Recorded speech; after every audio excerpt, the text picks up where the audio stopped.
हाँ जी, आप उस बुजुर्ग का नाम लें जिसे बुरा कहा गया है, और उसके बाद नाम लेने के बाद आपने कुरान और हदीस से उसकी बुजुर्गी साबित भी करनी है। अली अजवेरी साहब को बुजुर्ग कुरान में कहीं लिखा हुआ है, हदीस में लिखा हुआ है? तो मुझे आप बता दें। लोग बुजुर्ग कहते हैं ना, तो गुरु नानक भी बुजुर्ग हैं। तो बात है कि बुजुर्ग है ही नहीं है कुरान और सुन्नत की रोशनी में। सूफी किराम और बुजुर्गान दीन औलिया अल्लाह के बारे में मिर्ज़ा जेलमी से एक सवाल हुआ है। बिलखुसूस हज़रत सैयदना दाता गंज बख्श अली जवेरी रहमतुल्लाह के बारे में मिर्ज़ा ने जो अपने बयान में स्टेटमेंट दी है एक सवाल के जवाब में, उस पर इंशाअल्लाह बात करेंगे। सवाल ये हुआ है कि कुछ लोग आपकी वीडियोस देखकर बुज़ुर्गों के बारे में बुरा भला कहते हैं, तो उनके लिए आपका मैसेज क्या है?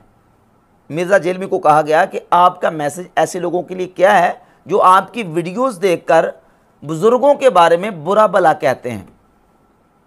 तो उसके जवाब में मिर्ज़ा ने बुजुर्गान दीन सूफी किराम और औलिया अल्लाह के हवाले से जो स्टेटमेंट दी है वो ये है। मिर्ज़ा कहता है कि जिन लोगों के बारे में आप कह रहे हैं कि बुज़ुर्गों के बारे में मेरी वीडियोस देखकर बुरा भला कहते हैं, सबसे पहले आपको उन बुज़ुर्गों की बुज़ुर्गी कुरान और सुन्नत से साबित करनी पड़ेगी।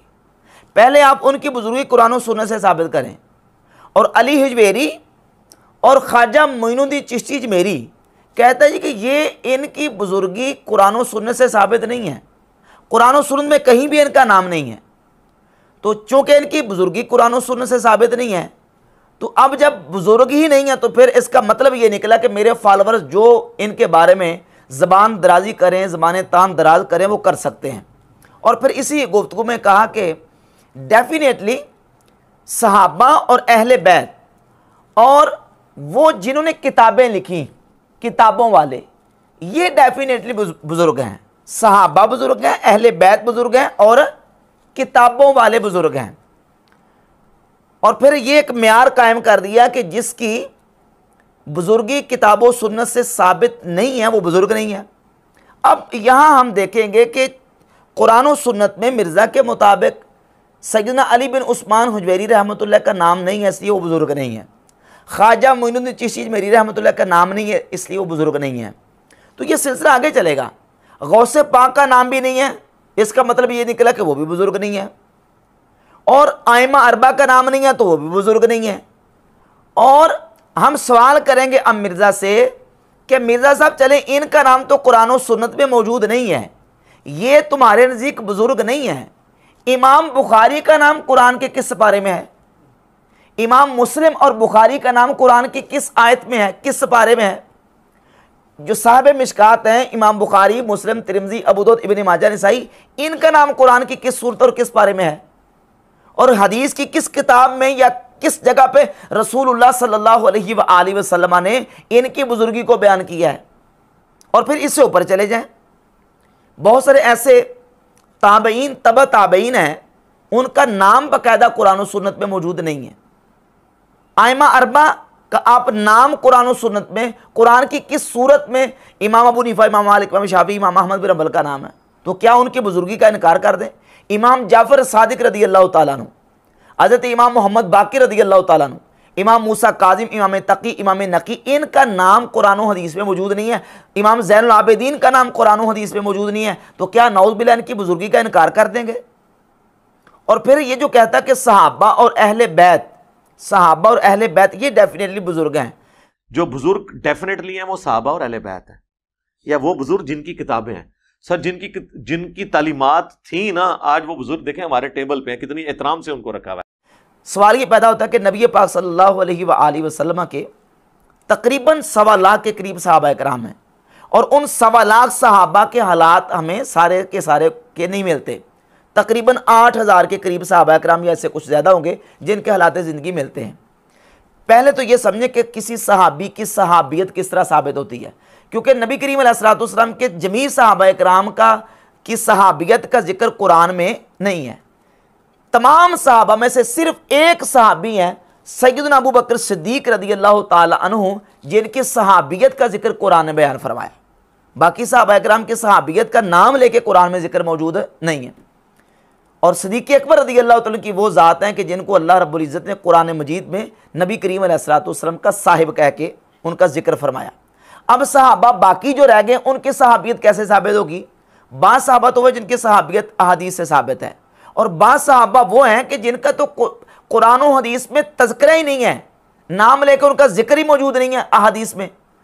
तो क्या नऊज़ बिल्लाह ताला उनकी सहाबियत का इनकार कर देंगे, या उनको सहाबी नहीं मानेंगे, या उनकी बुजुर्गी का इनकार करेंगे? अच्छा, फिर ये कहता है कि सहाबा किराम डेफिनेटली बुजुर्ग हैं। इसका मतलब ये निकला कि जितने सहाबा हैं वो सारे बुजुर्ग हैं। तो तुम तो उन बुजुर्गों के बारे में अपनी ज़बान खोलते हो। सैयदना मीर मुआविया रज़ी अल्लाह ताला अन्हु नबी करीम अलैहिस्सलातु वस्सलाम के जलीलुल क़द्र सहाबी हैं। जब सहाबी होने की बुनियाद पर वो बुजुर्ग हैं और बुजुर्गों के बारे में ज़बान नहीं खोलनी, अहादीस भी इसी का तकाजा करती है, सरकार ने हदीस में हुक्म भी इसी बात का दिया है, तो तुम तो उनके बारे में ज़बान खोलते हो, उनके बारे में कितने कितने नाज़ेबा कलिमात कहते हो। और फिर ये कहता है जी कि ये किताबों वाले बुजुर्ग हैं। अब ये किताबों वाले जो बुजुर्ग हैं इनका जिक्र कुरान और हदीस में कहाँ है? रसूलुल्लाह सल्लल्लाहु अलैहि वसल्लम ने इनकी बुजुर्गी का जिक्र कहाँ किया है? फिर ये भी कहा कि ये जो जिनको बुजुर्ग कहते हैं, कहा कि इनकी बुजुर्गी जो है वो लोगों ने डिक्लेयर किया है। लोगों ने तो गुरु नानक को भी बुजुर्ग डिक्लेयर किया हुआ है। अब अंदाज़ा कर लें, लोगों ने तो गुरु नानक को भी बुजुर्ग डिक्लेयर किया हुआ है। और जिन बुजुर्गों के आप बारे में आप कहते हैं कि बुजुर्ग जिनको कहते हैं, पहली तो बात इनकी किताबें नहीं हैं। अगर इनकी किताबें हैं, उनकी किताबों में जो ना वो बहुत कुछ ओल फोल जो है वो लिखा हुआ है। अब सवाल ये पैदा होता है कि सूफिया की बुजुर्गान दीन की किताबों में तो ओल फोल लिखा हुआ है, ये बाद में हम डिस्कस करेंगे। सबसे पहले हम डिस्कस करते हैं इन किताबों को जो तुमने टेबल के ऊपर रखी हुई हैं। तसव्वुफ की किताबों की बारी बाद में आएगी, जो चौथी, पाँचवीं, छठी, सातवीं, आठवीं हिजरी में किताबें लिखी गई, उनकी बारी बाद में आएगी। ये जो किताबें तुमने टेबल पे रखी हुई हैं और इन किताबों के बारे में तुम खुद अपनी ज़बान से जो स्टेटमेंट्स दे चुके हो, पहले हम उसको देखेंगे। सबसे पहले सही बुखारी की रिवायत है, 6982 नंबर रिवायत है, जिसके बारे में इसने पूरा एक क्लिप अपलोड किया है। इससे सवाल किया गया है और उस सवाल के जवाब में इसने ये कहा है, और वो सवाल ये था कि सही बुखारी में ये बात मौजूद है 6982 नंबर रिवायत में कि रसूलुल्लाह सल्लल्लाहु अलैहि वसल्लम ने बार बार खुदकुशी करने का इरादा फरमाया। ये सही बुखारी की 6982 नंबर रिवायत में है। इसके बारे में आप क्या कहते हैं? तो मिर्ज़ा कहता है कि यकीनन ये बात जो है ना वो नबी अलैहिस्सलाम की गुस्ताखी है और तौहीन पे मबनी है। बात यह कि वाक़तन ये यानी गुस्ताखाना चीज़ है। पैगम्बर के बारे में ये इमेजिन नहीं किया जा सकता कि वो खुदकुशी की कोशिश करेंगे। सही बुखारी की 6982 नंबर रिवायत में जो ये बात बयान की गई है कि नबी अलैहिस्सलातु वस्सलाम ने बार बार खुदकुशी करने का इरादा किया, ये गुस्ताखी रसूल तौहीन रसालत माब सल्लल्लाहु अलैहि वसल्लम है। मिर्ज़ा खुद इस पर बयान दे चुका है। कोई एक भी स्टेटमेंट इसने ये दी है कि सही बुखारी से ये वाक़या निकाला जाए, या सही बुखारी की जो ना वो इसको पब्लिश करना बंद कर दिया जाए, इसको बैन कर दिया जाए, सही बुखारी से ये वाक़या निकाल दिया जाए। सवाल ये पैदा होता है कि इमाम, अगर ये बात तौहीन रसालत है, इमाम बुखारी अपनी उस किताब में लेके आ रहे हैं जिसका नाम है अल जामे सही, और ये सिर्फ सही बुखारी में नहीं और कई किताबों में ये रिवायत मौजूद है, कई किताबों में ये वाक़या मौजूद है। अब इमाम बुखारी अल जामे सही में ये बात लेके आ रहे हैं। सवाल ये पैदा होता है कि सही समझ के लेके आ रहे हैं कि गलत समझ के लेके आ रहे हैं। और फिर यहाँ सही गलत की बात भी नहीं है, ये तो मसला तौहीन रसालत तक का है, नबी करीम अलैहिस्सलातु वस्सलाम की तौहीन और गुस्ताखी तक का मसला है। इमाम बुखारी इसको सही समझ के लेके आए हैं कि गलत समझ के? अगर गलत समझ के लेके आए हैं, खुदकुशी बार बार करने का इरादा करने वाली रिवायत को और वाक़े को गलत समझ के लेके आए हैं, तो फिर इमाम बुखारी ने कोई एक लफ्ज़ भी इसके तरदीद में कहा, एक जुमला भी इसकी तरदीद में, कोई फुट नोट पे कोई लिखा? और इतने मुहद्दिसीन, इतने शारिहीन सही बुखारी के गुजर गया, किसी एक शारे ने, किसी एक इमाम मुहद्दिस ने, इस हदीस की शरह करने वाले ने किसी फुट नोट पे, किसी शरह में ये लिखा हो कि ये तौहीन रसालत है, इमाम बुखारी ने लिखा हो, तो इसका मतलब ये कि इमाम बुखारी इसको सही समझ के लेके हैं। अगर इमाम बुखारी इसको सही समझ के लेके आ रहे हैं, तो फिर तो खुद तौहीन रसालत के मुर्तकिब इमाम बुखारी ठहरते हैं।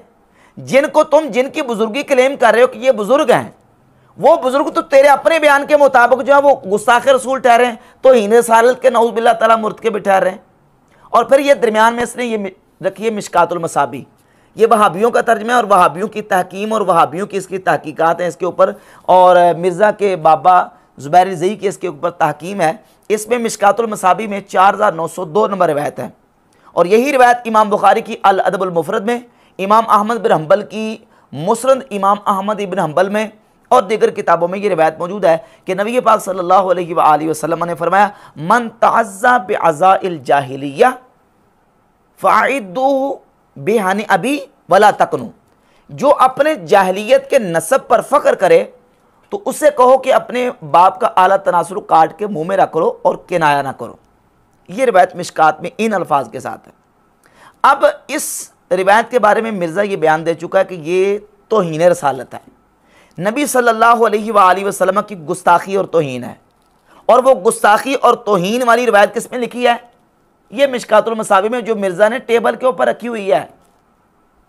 ये सही बुखारी के 6982 और ये मिशकातुल मसाबी की 4902 नंबर रिवायत है। दो किताबें, इन दोनों किताबों की इन रिवायत के बारे में ये खुद बयान दे चुका कि ये तो इन्हीं रसालत है, रसूलुल्लाह की गुस्ताखी है। तो कश्फुल महजूब की या दीगर सूफिया की किताबों की बारी तो बाद में आएगी। जो हमारे औलिया अल्लाह की बुजुर्गान दीन की किताबें हैं वो तो बाद में बारी आएगी, पहले इन किताबों को साफ करो गुस्ताखी से। अब इसमें जान इसलिए ये छुटाई है सही बुखारी की 6982 नंबर रिवायत में ये कह के कि वो जी इब्न शिहाब ज़ुहरी के बलागात में से है वो रिवायत, और मुत्तसिल सनद के साथ नहीं है। ठीक है, मुत्तसिल सनद के साथ नहीं है, लेकिन हम मुत्तसिल सनद भी दिखाएंगे, मुत्तसिल सनद भी दिखाएंगे। चले मुत्तसिल सनद के साथ नहीं है, लेकिन सवाल ये पैदा होता है कि अल जामिया सही में इमाम बुखारी वो बात लेके आ रहे हैं जो तौहीन रसालत में मबनी है, जो रसूलुल्लाह की गुस्ताखी है। अच्छा, इसमें तो मुत्तसिल सनद के साथ नहीं है, तो तसव्वुफ की किताबों में जो वाक़यात लिखे वो मुत्तसिल सनद के साथ है, उसमें तो सनद ही नहीं होती, उसमें तो बिल्कुल सनद ही नहीं होती। और उनके बारे में तुम इतना चढ़ दौड़ते हो, लठ लेके जनाब डंडोरा पीटते हो, और सही बुखारी में इमाम बुखारी अपनी अल जामिया सही में जो वाक़या लेके आ रहे हैं, तुमने इतना बात कह के जान छुड़ा ली है कि वो जो मुत्तसिल सनद के साथ नहीं है। लेकिन इससे जवाब पूरा नहीं होगा, इससे जवाब पूरा नहीं होगा। जवाब देना पड़ेगा कि इमाम बुखारी को इसको सही समझ के लेके आए कि गलत समझ के लेके आए। इमाम बुखारी को ज़रूरत क्या पड़ी थी लेके आने की? अगर वो गलत थी बात तो क्यों लेके आए? अगर लेके आए तो उसकी तरदीद की, और अगर तरदीद नहीं की तो इसका मतलब सही समझ के लेके आए। तो फिर जिस तरह वो तौहीन रसालत का वाक़या इमाम बुखारी लेके आ रहे हैं, वो तो इमाम बुखारी खुद तौहीन रसालत के मुर्तकब ठहरते हैं। इसका जवाब मिर्ज़ा के ऊपर कर्ज है, और ये क़यामत की सुबह तक इसका जवाब नहीं दे सकेगा। उसके बाद फिर मिर्ज़ा ने कश्फुल महजूब के हवाले से बात की। कश्फुल महजूब जो है उसमें नबी अलैहिस्सलाम की तौहीन है। तो मैंने कहा कश्फुल महजूब तो बाद में आती है, पहले बुखारी और मुस्लिम और ये जो किताबें हैं जिनके बारे में तुम खुद क्लेम कर चुके हो मिशकातुल मसाबी के, तो इन्हें रसालत इनको साफ करो। और एक भी इसने ऐसा कोई बयान नहीं दिया दारुस्सलाम को कहे कि किताब को बंद करे पब्लिश करना, नहीं कहेगा।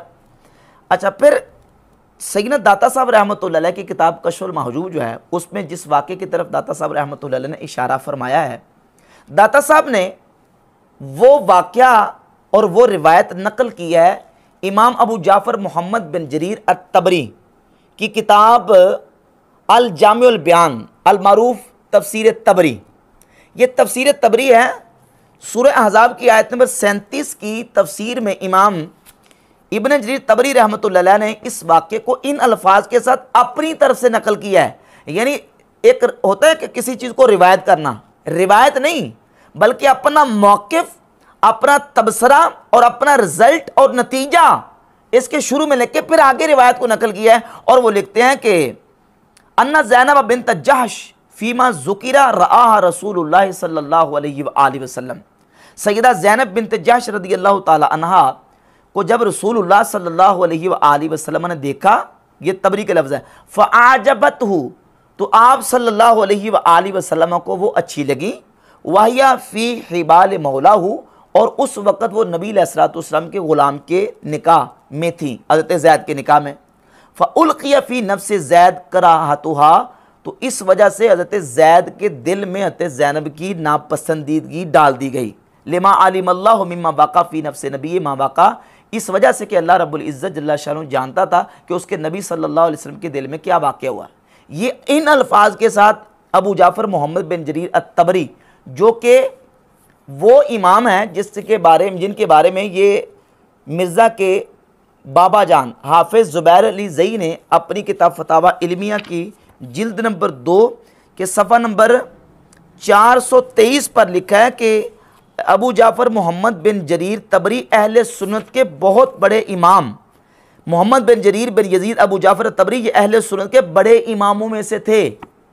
ये जो इमाम तबरी अहले सुन्नत के बड़े इमामों में से थे, उनकी किताब से दाता साहब रहमतुल्लाह अलैह ने अपनी किताब कश्फुल महजूब में वाक़े की तरफ सिर्फ इशारा किया है।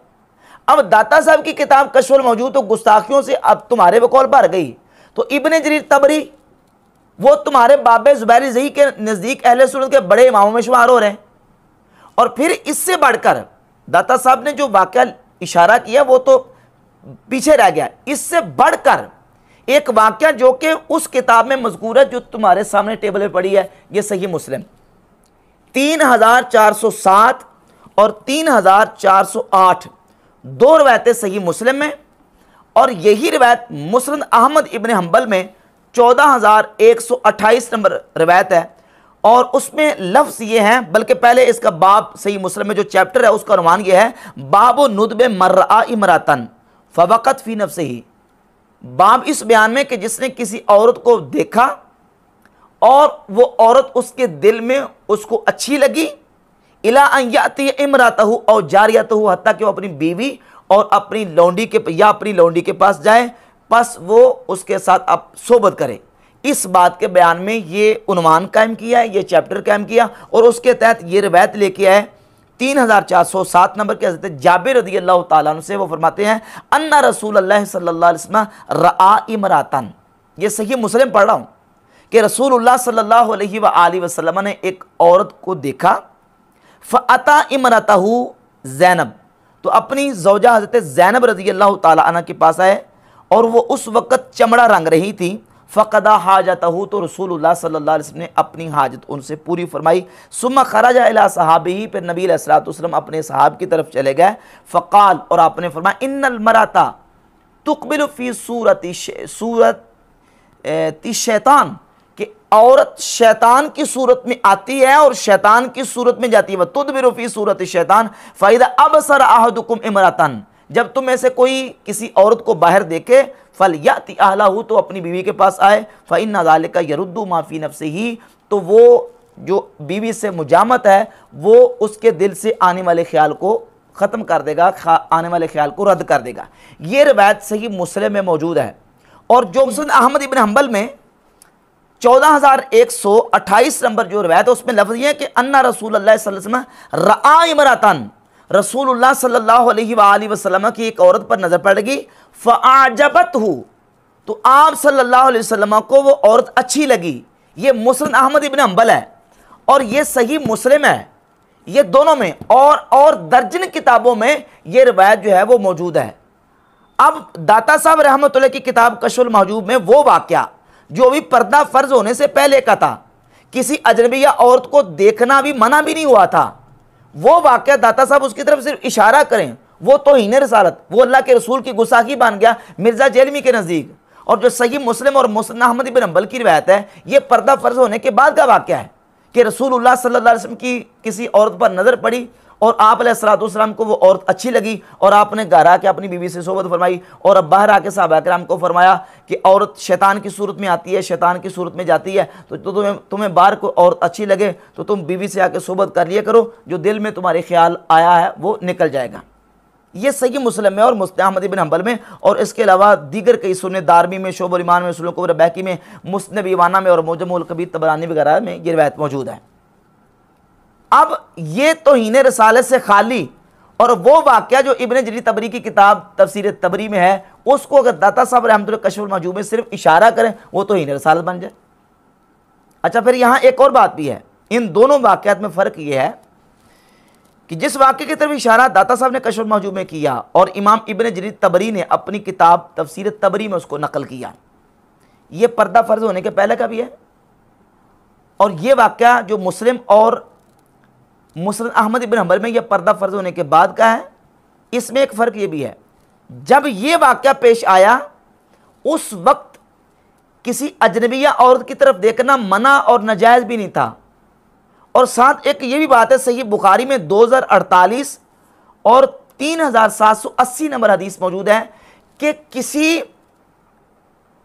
के निकाह में होने वाली औरत जो है, किसी के निकाह में औरत मौजूद है और वो बंदा अगर चाहे कि कोई बंदा उसकी बीवी को पसंद कर ले तो वो अपने निकाह से उसका निकालना ये नाजायज़ भी नहीं था। सही बुखारी में मौजूद है 2048 नंबर हदीस कि हज़रत अब्दुर्रहमान बिन औफ और साद बिन रबी रज़ी अल्लाह ताला अन्हुमा, इन दोनों की नबी करीम अलैहिस्सलातु वस्सलाम ने मुआख़ात कायम फरमा दी।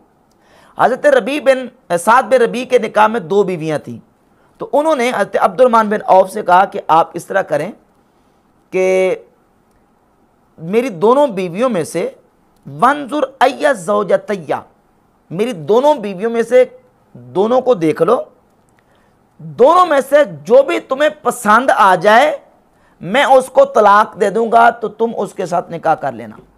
ये कब? जबकि वो अभी उनके निकाह में बीवियां मौजूद हैं। निकाह में बीवियां होने के बावजूद कहा गया कि तुम उनको देख लो, उन दोनों में से जो तुम्हें पसंद आ जाए तो मैं उसमें से एक को तलाक दे दूंगा और वो तुम्हारे इधर गुजरने के बाद तुम्हारे निकाह में आ जाएगी। इसी बुनियाद पर अल्लामा अलूसी तफसीर रूहुल मानी में लिखते हैं, वक़द कान नज़ूलु अन ज़ौजाति फ़ी सदरिल हिजरति जारियम बैनहुम मिन गैर हर्ज। वो कहते हैं कि हिजरत के शुरू और आगाज़ में किसी दूसरे शख्स के निकाह में होने वाली बीवी उसको उसके निकाह से निकलवाना और अपने निकाह में ले आना, ये बगैर हर्ज के जारी था। बगैर हर्ज के यानी ये शुरू में पर्दा फ़र्ज होने से पहले हालात इस तरह के थे और शरई मसाइल इस तरह के थे। जो इस वाक़े की तरफ दाता साहब ने इशारा किया ये उस वक़्त का है, और जो सही मुस्लिम और मुस्लिम अहमद इब्न हंबल में है ये पर्दा फ़र्ज होने के बाद का है। दाता साहब जिस तरह इशारा करें वो तौहीन है, और ये तौहीन से खाली कैसे हो जाएंगे। तो अब ये जो किताबें सही मुस्लिम और सही बुखारी, ये किताबें मिर्ज़ा ने सामने टेबल पर रखी हुई हैं और कहता है जी कि ये बुज़ुर्ग हैं और बुज़ुर्ग किताबों वाले हैं, तो सबसे पहले मिर्ज़ा को इनका जवाब देना पड़ेगा। और यहाँ ये बात मैं कह दूँ, ये अब बहाने मारेगा, कहेगा जी देखें इन बुज़ुर्गों के ऊपर तो उम्मत का इत्तिफ़ाक़ है, इन बुज़ुर्गों पर तो उम्मत का इत्तिफ़ाक़ है। तो उसका जवाब ये है कि तुम्हारे राफ़ज़ी भाइयों का इत्तिफ़ाक़ नहीं है। तुम्हारे राफ़ज़ी भाई बुखारी मुस्लिम को नहीं मानते। बुखारी मुस्लिम क्या, वो तो अबू बकर उमर को नहीं मानते। वो तो ये अकीदा रखते हैं, उनकी कई किताबों में ये अकीदा लिखा हुआ है कि नबी अलैहिस्सलातु वस्सलाम के विसाल के बाद सिर्फ 4 मुसलमान बाकी बचे थे, बाकी सारे नौज़ुबिल्लाह मुर्ताद हो गए थे। वो तो ये मानते हैं। उनकी रिजाल कशी में लिखा है, अल-काफ़ी में लिखा है, तफसीर याशी में लिखा है, तफसीर अल-बुरहान में लिखा है, उनकी किताब अल-इख्तिसास में लिखा है, जो ना वो मुल्ला बाकर मजलिसी की हयातुल कुरूब में लिखा है। सारी किताबों में ये वाक़या लिखा हुआ है, ये बात लिखी हुई है। वो तो ये अकीदा रखते हैं। तुम ये अगर कहो कि जो ना वो इस पर इन सूफिया और इन औलिया अल्लाह पर इजमा नहीं है, तो ये बात भी गलत है। सैयदना दाता गंज बख्श अली जवेरी रहमतुल्लाह, सैयदना मोइनुद्दीन चिश्ती जमेरी रहमतुल्लाह, सैयदना गौसे पाक शेख अब्दुल कादिर जिलानी रहमतुल्लाह, ये उम्मत के वो औलिया अल्लाह हैं जिनकी विलायत पर उम्मत का इजमा और इत्तिफाक है। सुन्नी, वहाबी, देवबंदी, तमाम मकातब फ़िक्र के यहाँ दाता साहब, ख्वाजा साहब, हुजूर गौसे पाक रहमतुल्लाह, ये मुसलमा उम्मत के औलिया अल्लाह में से हैं। जैसे ये औलिया अल्लाह में से हैं इत्तिफाकी तौर पर, ऐसे ही हमारे ये अकाबरीन भी हमारे असलाफ में से हैं, हमारे औलिया अल्लाह में से हैं। इनकी इमामत पर भी उम्मत का इत्तिफाक है। और दाता साहब, गौसे पाक और दीगर जो हमारे मशहूर और मुसलमा और मुत्तफ़क़ुन अलैह सूफिया बुजुर्गान दीन है, उनकी जो ना विलायत और उनके मोमिन होने पर भी उम्मत का इजमा और इत्तिफाक है। एक दो वाले पेश कर देता हूँ। अहले सुन्नत व बिहम्द तआला मानते हैं इन औलिया अल्लाह को। ये सेनेटर साजिद मीर के दादा की किताब है तफसीर सूरह काफ, इब्राहिम मीर सियालकोटी की। इसमें इस किताब के सफ़ा नंबर 55 पर वो लिखते हैं कि शेख अली हुजवेरी अलमरूफ दाता गंज बख्श साहब लाहौरी, मौलाना रूम रहमहुल्लाह, सैयद अब्दुल कादिर साहब रहमहुल्लाह और हज़रत मुजद्दिद साहब रहमहुल्लाह वगैरह अकाबिर औलिया अल्लाह की तहरीरात इस अमर में बेश अज बेश हैं। यानी इन औलिया अल्लाह को अकाबिर औलिया अल्लाह वहाबी उलमा भी मानते हैं और देवबंदियों ने तो बाकायदा कश्फुल महजूब का तर्जमा किया हुआ, ये किताब है अब्दुल फ़ारूकी के तर्जमे के साथ छपी हुई है कश्फुल महजूब शरीफ। और ये सफ़रनामा लाहौर और लखनऊ है अशरफ अली थानवी का, इसमें बाकायदा मौजूद है सफ़ा नंबर इसके 73 पर कि अशरफ अली थानवी ने बाकायदा सैयदना दाता साहब रहमतुल्लाह के मज़ार अक़दस पे आके मुराकबा किया है। तो देवबंदी भी, वहाबी भी और अहले सुन्नत बरेलवी भी तमाम इन बुज़ुर्गों को मानते हैं और इजमाई तौर पर इनकी विलायत मुसलमा है। जिस तरह तुम अगर कहो कि बुखारी, मुस्लिम, तिरमिज़ी, अबू दाऊद, इब्न माजा, निसाई पर इजमा है, तो इन औलिया अल्लाह पर भी इजमा है। और अगर तुम ये कहो कि इन औलिया को शिया नहीं मानते, तो इमाम बुखारी मुस्लिम को भी शिया नहीं मानते। अगर बुखारी मुस्लिम को शिया ना माने तो इनकी विलायत में कोई फ़र्क नहीं आता। तो सैयदना दाता साहब हों, गौसे पाक हों, इनको अगर कोई जो ना वो फ़िरका इस तरह का नहीं भी मानता तो उनकी मुसलमान विलायत में कोई फ़र्क नहीं आता।